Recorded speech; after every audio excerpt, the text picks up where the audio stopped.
O livro de Deuteronômio, o quinto livro do Pentateuco e da Bíblia hebraica, representa uma culminação teológica, legislativa e espiritual da jornada do povo de Israel desde a saída do Egito até os limites da Terra Prometida.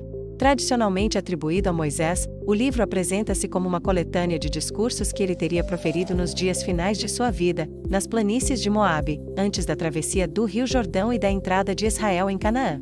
A geração que saiu do Egito havia morrido no deserto por causa da sua incredulidade e rebeldia.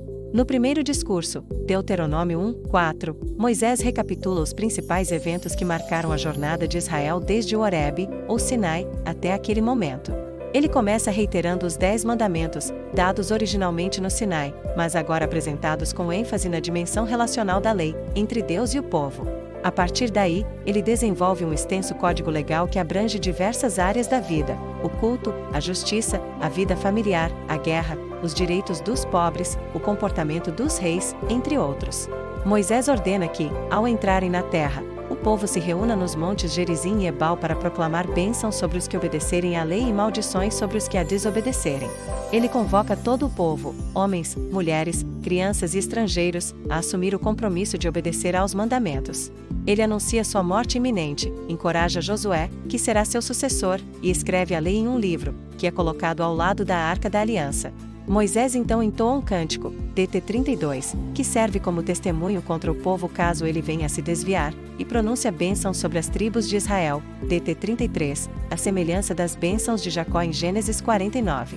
Ele defende o descanso para todos, inclusive escravos e estrangeiros, DT 5, a remissão de dívidas no 7º ano, DT 15, o respeito às fronteiras, à propriedade e à integridade das pessoas. No cristianismo, Deuteronômio tem papel fundamental na ética do Novo Testamento. Jesus citou amplamente esse livro, inclusive nas tentações no deserto, quando respondeu ao diabo com 3 citações de Deuteronômio, DT 8h03, 6h13, 6h16. A centralidade do amor a Deus como mandamento maior também é tirada desse livro, DT 6h05. A repetição da expressão, lembra-te de que foste escravo no Egito, serve como base ética para o tratamento humanitário dos vulneráveis. Assim, Deuteronômio não é apenas um livro isolado, mas a chave hermenêutica para compreender a relação entre o povo de Israel, sua terra, sua história e seu Deus. Ele representa um apelo final de Moisés à fidelidade, à justiça e ao amor ao Deus único que libertou Israel da escravidão. Seu impacto ultrapassa os limites do tempo e da geografia, continuando a inspirar reflexões sobre ética, fé, comunidade e responsabilidade espiritual. É uma verdadeira síntese da teologia bíblica antiga e uma ponte entre a fundação mosaica e a nova etapa da história de Israel na Terra Prometida. Por fim, Moisés sobe ao Monte Nebo, de onde Deus lhe permite ver a Terra Prometida, mas não entrar nela. Lá ele morre, e sua morte é narrada com reverência e mistério. Nunca mais se levantou em Israel profeta algum como Moisés, a quem o Senhor conhecera face a face, DT 34:10. Moisés deixa claro que a aliança não é apenas com aqueles presentes, mas também com as gerações futuras. Ele apela à escolha consciente: pus diante de ti a vida e a morte, a bênção e a maldição. Escolhe, pois, a vida, para que vivas, tu e a tua descendência, DT 30:19. Esta escolha é apresentada como um ato de liberdade e de responsabilidade moral. A lei não está distante, nem é inatingível, está próxima, no coração e na boca do povo, DT 30:11-14. As bênçãos prometem prosperidade, segurança e prestígio entre as nações, enquanto as maldições detalham com força impressionante os desastres que advirão da infidelidade, doenças, derrotas militares, fome, exílio e degradação social. Essa parte do livro reflete uma teologia de retribuição típica da tradição deuteronomista, na qual a vida e o bem-estar estão condicionados à fidelidade à aliança. Ele apresenta uma visão coerente e apaixonada de Deus como Senhor único, ciumento, justo e misericordioso.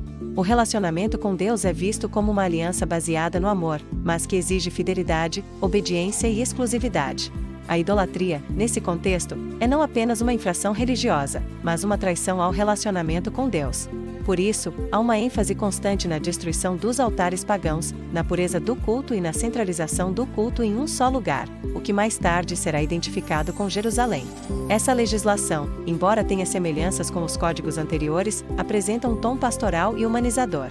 Por exemplo, a legislação sobre os escravos, DT 15, destaca a libertação com dignidade e a memória de que Israel também foi escravo no Egito.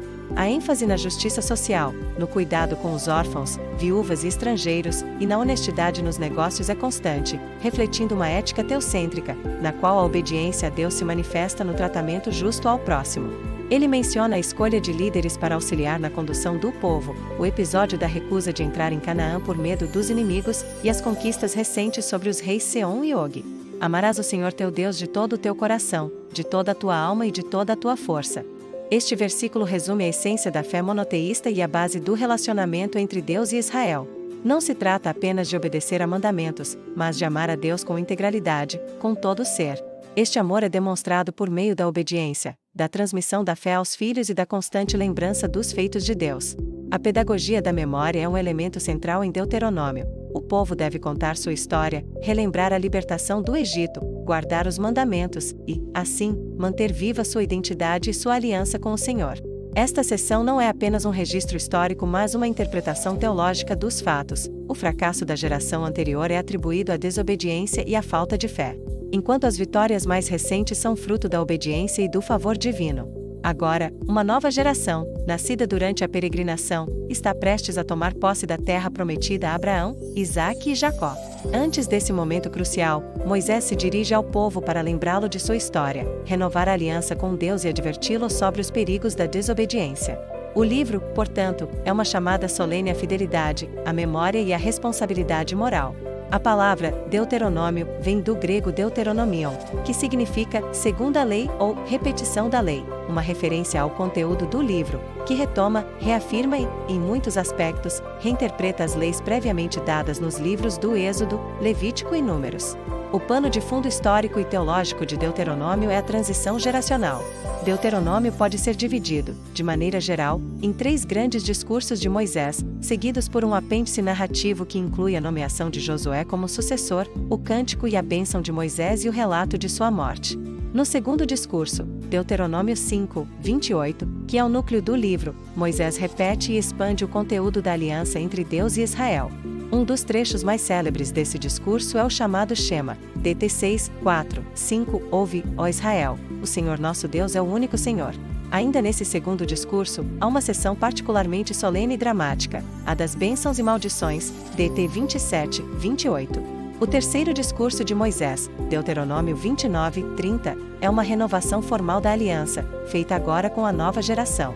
O apêndice final, Deuteronômio 31, 34, trata da sucessão de liderança e da despedida de Moisés. Além de seu conteúdo legislativo e narrativo, Deuteronômio é profundamente teológico. O livro também tem uma grande preocupação com a justiça social. Na tradição judaica, Deuteronômio é o coração da Torá. O Shema é recitado diariamente, e muitas das festas, rituais e práticas têm base nesse livro. Além disso, estudiosos modernos consideram Deuteronômio como a base do que chamam de História Deuteronomista, um corpo editorial que se estende de Josué até 2 reis, interpretando a história de Israel à luz da aliança mosaica. Em resumo, o livro de Deuteronômio é uma obra singular que combina narrativa, legislação, poesia e teologia em uma estrutura de discurso apaixonado.